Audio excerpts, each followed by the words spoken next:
En el año 190 a.C., dos mundos chocaron en un conflicto que marcaría para siempre el equilibrio de poder en el Mediterráneo. De un lado estaba la República Romana, fortalecida tras derrotar a Cartago en las guerras púnicas y ahora decidida a expandir su influencia hacia el este.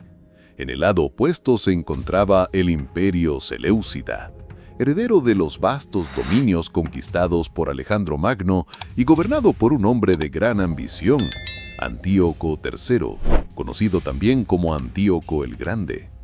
Antíoco no era un monarca común. Había consagrado su vida a restaurar la gloria de su imperio, reconquistando territorios que iban desde Persia hasta Asia Menor. Su sueño era sencillo: reconstruir el antiguo poder de los helenos en el oriente. Sin embargo, su error fue poner la mirada en Grecia, pues esa región, aunque fragmentada, caía bajo la cada vez más vigilante mirada de Roma. Para los romanos, la presencia de tropas seleucidas en suelo griego resultaba una provocación inaceptable.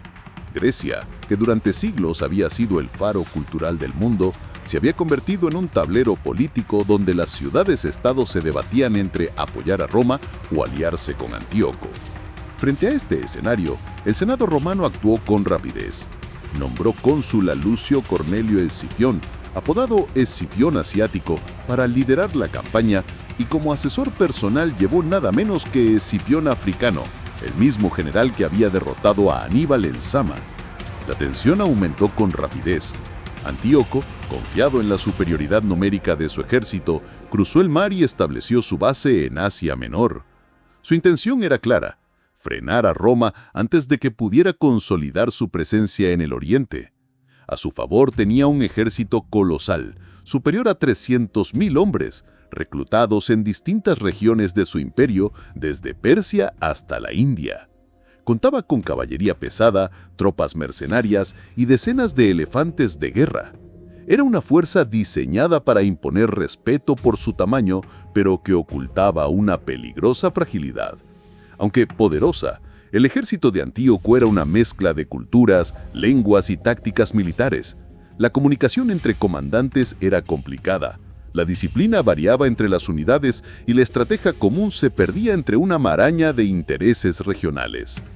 En contraste, las legiones romanas eran menos numerosas, sí, pero mucho más cohesionadas, entrenadas, disciplinadas y dirigidas bajo una estructura de mando clara. Roma confiaba menos en la cantidad y más en la precisión. Ambas fuerzas se acercaban lentamente a su destino final, una llanura cercana a la ciudad de Magnesia, en Cipilo, en la región occidental de Asia Menor. Allí, bajo el cielo invernal, estaba a punto de desarrollarse una de las batallas más decisivas de la historia antigua. Escipión observaba con atención cada movimiento de su enemigo. Sabía que no podía enfrentarlo con pura fuerza bruta, pero también comprendía que el ejército seleucida estaba construido como un gran muro, imponente aunque rígido. Su plan no era resistir, sino golpear con precisión y desmantelar los puntos débiles y sembrar el caos desde dentro. La batalla se aproximaba. En ambos campamentos ardían hogueras. Los generales afinaban sus estrategias mientras cientos de miles de hombres, muchos de ellos simples campesinos obligados a luchar por decisiones tomadas en palacios lejanos, esperaban el amanecer sin saber que estaban a punto de entrar en una de las mayores masacres militares jamás registradas.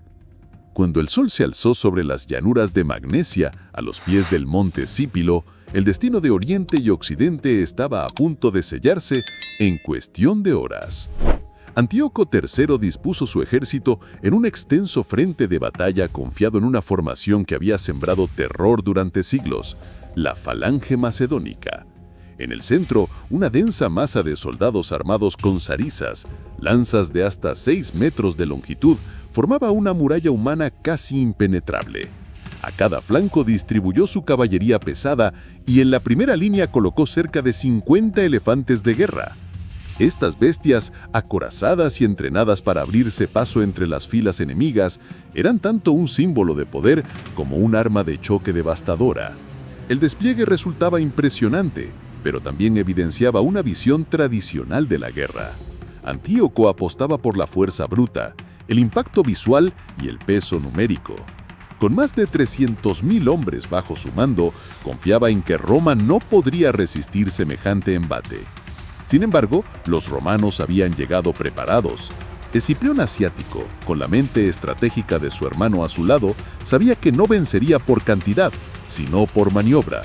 Organizó sus legiones en 3 líneas bien definidas, con aliados griegos protegiendo los flancos y la caballería ubicada en posiciones móviles. En lugar de formar un muro estático, Roma había dispuesto una red flexible capaz de adaptarse a cualquier movimiento enemigo.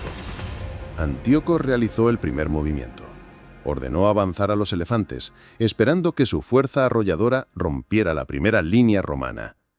Las bestias avanzaron entre rugidos, levantando columnas de polvo. Pero lo que parecía una ventaja pronto se volvió en su contra.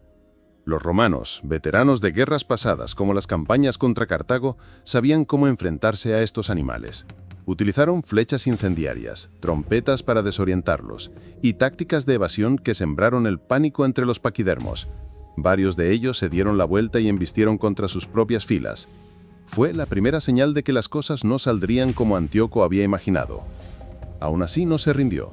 La falange avanzó lentamente, como un gigantesco muro viviente, pero pronto quedó claro que su rigidez era una desventaja en aquel terreno. El campo de batalla no era perfectamente plano, y la formación cerrada dificultaba las maniobras laterales. Los legionarios romanos, armados con gladius y escudos curvos, comenzaron a atacar los flancos de la formación, desestabilizando sus bordes donde una lanza larga no podía girar. El gladius encontró una abertura. Mientras tanto, en el flanco izquierdo, el propio Antíoco lideró una carga de caballería. Su impacto inicial fue poderoso. Las líneas auxiliares romanas retrocedieron, pero el rey Seleucida cometió un error fatal. Se alejó demasiado del centro de la batalla, dejando a su infantería pesada sin apoyo ni dirección. En ese momento, Escipión no dudó. Las legiones centrales rompieron el avance de la falange. A medida que el enemigo se desorganizaba, los romanos lanzaron un asalto coordinado contra el núcleo del ejército seleucida. En cuestión de minutos, las líneas comenzaron a derrumbarse. Los soldados orientales, procedentes de regiones lejanas y con escasa comunicación entre sí, no sabían cómo reaccionar. El caos se propagó. La retirada se convirtió en una huida desordenada, y en el corazón de la llanura, la masacre dio inicio. La derrota seleucida fue rápida pero devastadora. Lo que empezó como una batalla entre dos colosos, terminó siendo un desastre absoluto para Oriente. En apenas unas horas, el ejército de Antíoco quedó reducido a un mar de cadáveres, prisioneros y fugitivos. Las fuentes antiguas discrepan sobre las cifras exactas. Algunas hablan de decenas de miles de muertos, otras de pérdidas aún mayores, pero todas coinciden en un punto esencial. Fue una de las derrotas más aplastantes de toda la antigüedad. Jamás en tan poco tiempo habían caído tantos hombres ante una fuerza numéricamente inferior. Antíoco logró escapar con vida, pero no así su prestigio, su ejército, ni gran parte de su imperio. Humillado, se vio obligado a aceptar las condiciones impuestas por Roma en lo que se conocería como el Tratado de Apamea, firmado en el año 188 a.C. Los términos fueron severos. El imperio seleucida debía abandonar todos los territorios al oeste de las montañas del Tauro, entregar su flota de guerra, pagar una colosal indemnización en plata y, como garantía, enviar rehenes romanos, entre ellos a su propio hijo, el futuro Antíoco IV Epifanes. Este tratado marcó el inicio del fin del poder seleucida en el Mediterráneo. Por otro lado, esta victoria consolidó a Roma como la fuerza hegemónica del mundo antiguo. Pero el impacto de Magnesia fue más allá de la política. En el ámbito militar, se convirtió en una lección magistral de estrategia. Roma demostró que la victoria no dependía de ejércitos gigantescos ni de espectáculos visuales como los elefantes de guerra o las cargas masivas de caballería. Lo que definió la batalla fue la cohesión, la adaptabilidad táctica y una cadena de mando eficiente. Mientras Antíoco apostaba por la fuerza bruta, Escipión diseñó una respuesta quirúrgica. No se trataba solo de vencer, sino de desarmar al enemigo desde dentro, explotando sus debilidades hasta provocar su colapso. Este acontecimiento también envió una advertencia clara a los demás reinos helenísticos. Resistir a Roma era un suicidio. Poco a poco, uno tras otro, Los antiguos reinos independientes cayeron bajo su esfera de influencia, no por una imposición inmediata, sino por una inevitabilidad estratégica. La victoria en Magnesia abrió el camino para que Roma se convirtiera en algo más que una potencia regional. Fue el preludio de su dominio sobre Grecia, sobre Asia Menor y finalmente sobre todo el Mediterráneo. Un imperio que ya no tenía rivales a su altura. Antíoco, quien había sido llamado el Grande, pasó a la historia no por sus conquistas, sino por haber protagonizado una de las derrotas más dramáticas jamás vistas. Y así, en un solo día, con una estrategia precisa, Roma no solo derrotó a un imperio, cambió el curso de la historia.